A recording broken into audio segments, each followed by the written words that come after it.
J'ai déjà tourné 2 épisodes et je ne comprends toujours pas ce qui a pu me pousser à critiquer ces films.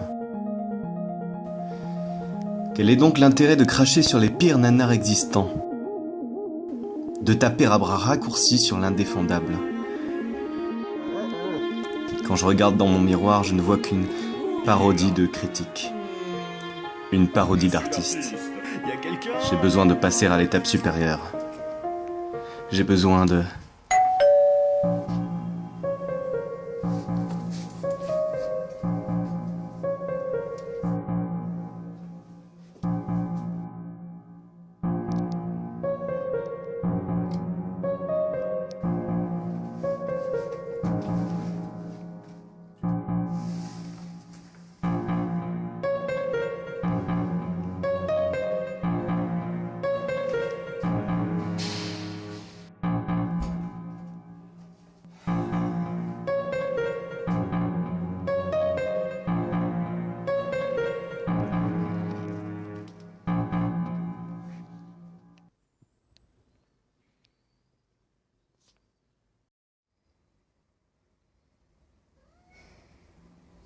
Je déteste ma vie.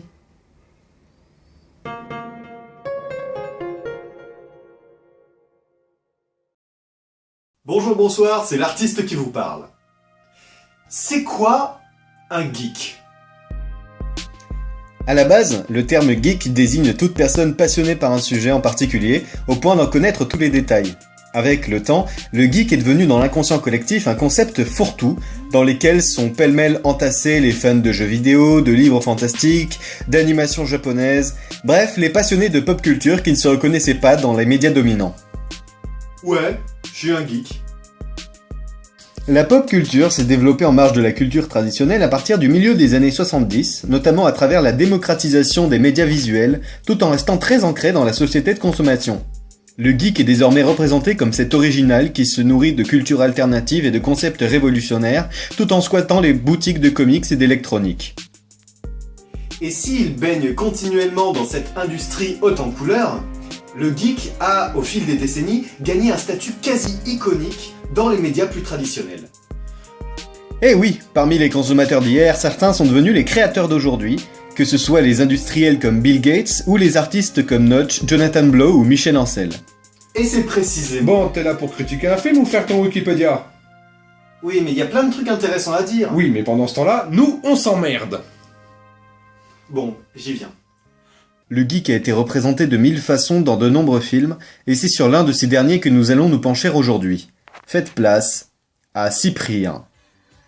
Réalisé en 2008 par David Charon, dont c'est le premier long métrage, le film prend pour trame de fond un personnage très prisé du célèbre comique Elysée Moon.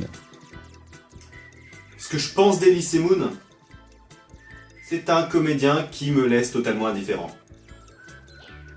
Certains de ses sketchs me laissent de marbre, d'autres me font rire, mais ce n'est clairement pas un artiste qui m'aura marqué.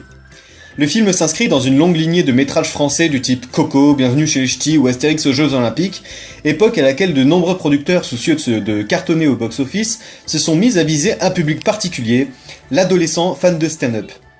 Dès lors, pas étonnant de voir des comédiens de one-man show monter sur grand écran, quitte parfois à se ridiculiser. Le personnage de Cyprien est apparu pour la première fois dans la série de sketchs des petites annonces sous la forme d'un homme d'une trentaine d'années, asocial et pervers, qui tentait de trouver une partenaire... blonde, jeune, à forte poitrine. Dans ce film, c'est à présent comme un geek qu'il est dépeint. Un geek particulièrement stéréotypé puisqu'il porte les mêmes vêtements depuis 15 ans, est passionné de science-fiction et de jeux vidéo et qu'il est accessoirement employé comme informaticien dans une boîte de mode. Ah oui, il est aussi moche et puceau. Waouh, c'est puissant. Manquerait plus qu'il prenne ses douches en maillot de bain.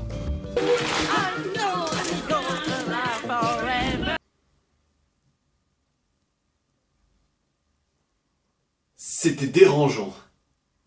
Socialement inapte, victime de l'indifférence, voire de l'hostilité de ses collègues alors qu'il est un des employés les plus dévoués de sa boîte de com', le jeune homme ne se sent réellement chez lui que lors des interminables parties de LAN qu'il partage avec ses amis.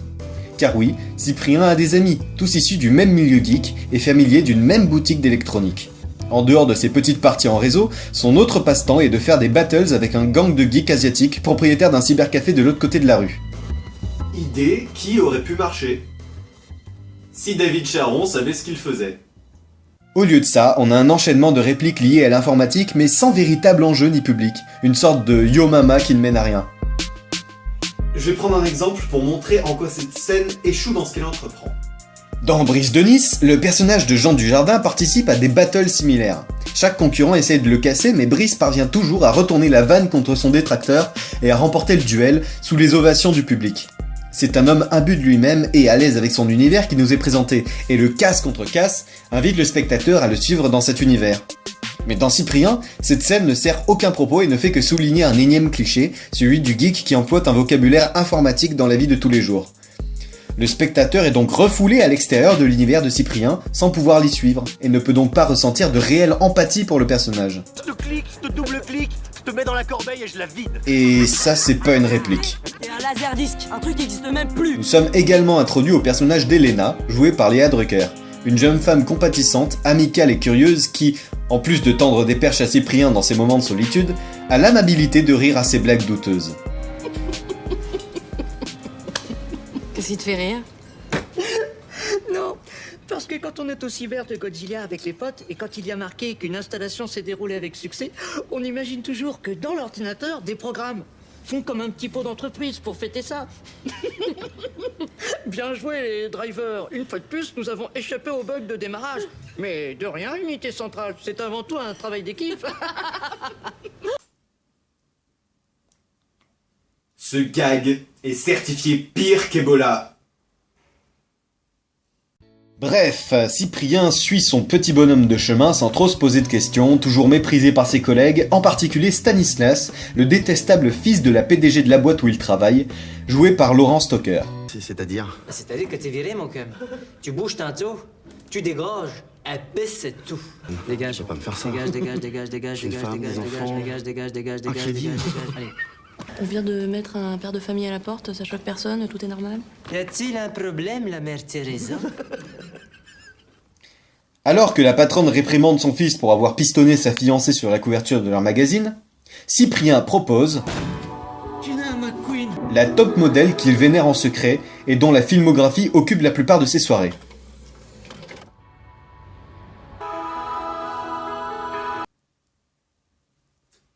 Je veux pas savoir ce que font ses mains. Sur le coup, tout le monde rigole, mais la mère de Stanislas, jouée par Catherine Deneuve, est enthousiaste. C'est une très bonne idée. Seulement, Stanislas le prend très mal et décide de tendre un piège à Cyprien. J'ai une mission à te confier. Tu vas lui remettre un cadeau. Un cadeau très spécial. Et attention, ça doit rester entre potes, un motus.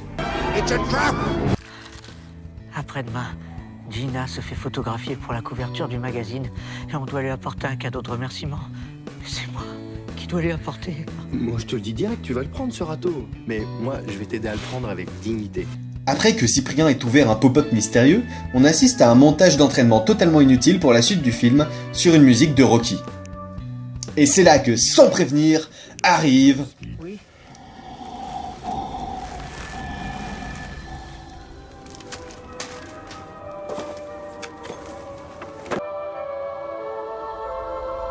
Bonjour élément modificateur, ça fait bien une demi-heure qu'on t'attendait, je t'en prie, fais comme chez toi, prends une chaise. Ah bah ça c'est super, on est vachement bien reçus ici. Cyprien met le déo de côté et part le cœur léger retrouver sa dulcinée. Merci. Oh, une ceinture. Elle est belle. Si la taille ne vous convient pas, vous pouvez toujours la faire changer.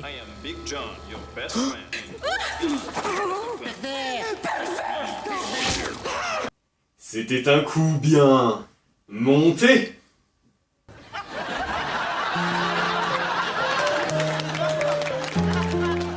Bref, Cyprien pique une dépression et décide de retourner à son travail sans savoir qu'il s'est fait virer. Seulement cette fois, il utilise le mystérieux déodorisant de la pop-up qui, surprise, a totalement changé son apparence.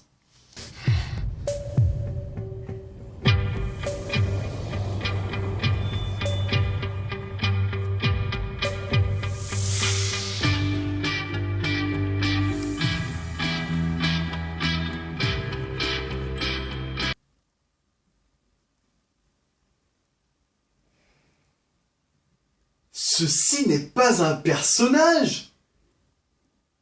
C'est juste... C'est Elise Moon. Le film a totalement perdu de vue sa propre trame de fond. Cyprien n'est plus Cyprien, c'est juste Elise Moon qui fait du Elise Moon. Et c'est terrible, parce qu'à partir de ce moment, on se rend compte que, à aucun moment, l'acteur ne s'implique dans un rôle de composition. Elise Moon fait du Elise Moon. Kiki. Et je vous parle même pas de la mise en scène au premier degré, comme pour nous faire croire que ce nouveau personnage, astucieusement baptisé Jack Price, exerce une quelconque forme de charisme. Tu peux avoir qui tu veux, oublie Gina.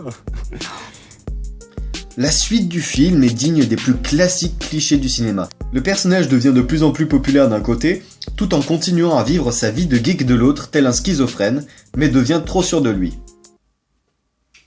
C'est bizarre, ça me dit quelque chose. Ouais. Je peux savoir ce que vous faites là? Là, je mesure le cul d'Amandine. Ah, 1 pouce. Et vous croyez que ça lui ferait plaisir si elle le savait? Ah, mais elle le sait. Tu me notes un 3/4 de pouce. En parallèle, notre compatissante Elena décide de frayer avec Cyprien. Je pourrais t'interviewer, toi et tes amis?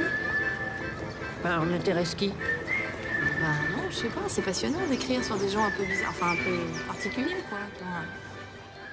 Le spectateur est donc enfin invité à pénétrer dans l'univers de geek, en compagnie de la jeune femme. Cela nous donne également l'occasion de comprendre la raison des tensions avec la bande rivale. En fait, à la base, on était une seule et même bande de jeunes foufous, on est tous unis. Puis bah, il y a eu le clash, quoi. La sortie de la 2e trilogie Star Wars. Nous, bien sûr, on a tout de suite vu que c'était de la merde. Et Takashi et sa bande, là, eux, ils ont adoré. Soi-disant, c'était l'avenir, n'importe quoi.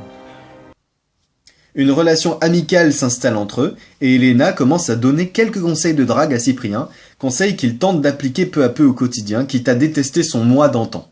C'est vrai, après tout, qui aimerait embrasser un type comme moi plutôt crevé?